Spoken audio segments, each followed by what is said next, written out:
conversation with a friend the other day. She told me that every single time she gets on Instagram, she gets depressed. And I took a step back for a minute to think about what I wanted to say to her, but my immediate response to this was same.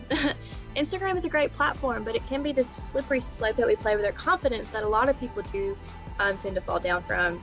Somehow or another, we get sucked into this black hole of scrolling through flawless image after flawless image until our thumbs hurt as much as our confidence does within ourselves.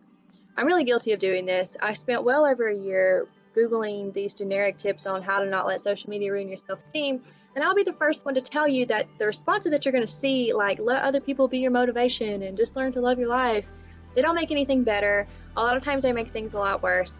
So I want to share 5 tips with you guys that I use to actually help me break from this toxic cycle to where I use Instagram to measure my own self-worth and self-esteem.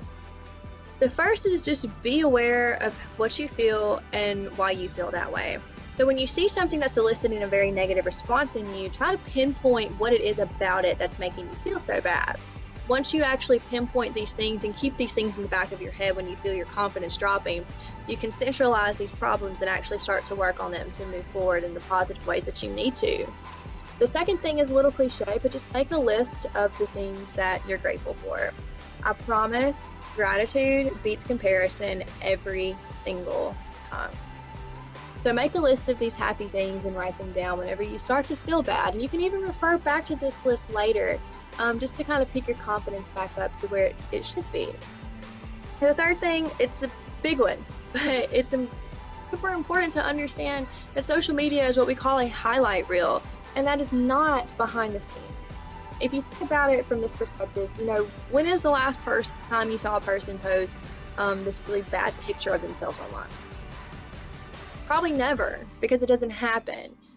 Social media is this carefully curated portrayal. I like to refer to it as an iceberg, where we see just the tip of what needs to be seen.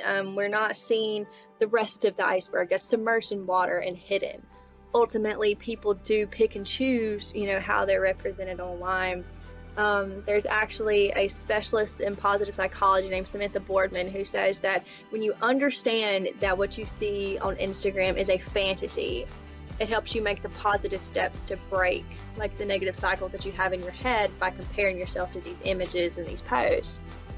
Ultimately, the person's body that you think is perfect didn't get that way without a lot of work, and you're not going to typically see the nitty-gritty behind that.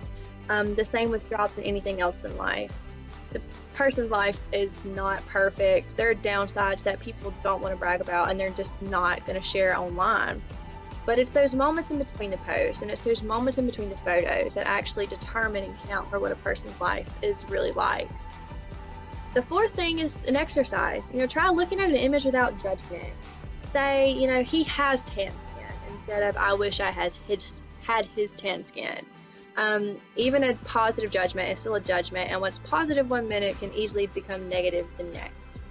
The fifth thing is to just limit your time. We spend way too much time on social media. Even in elevators, you'll see people casually scrolling through Facebook and Instagram. Try to spend less than 2 hours on social media every day. A lot of people say just to get off it completely, but I really disagree with that. That's like running away from a problem that you can't escape. Considering how important social media is to our day-to-day lives, whether that just be for fun and leisure or that actually be for work purposes. So I cannot promise that these 5 tips are going to work for everyone, but they definitely did help me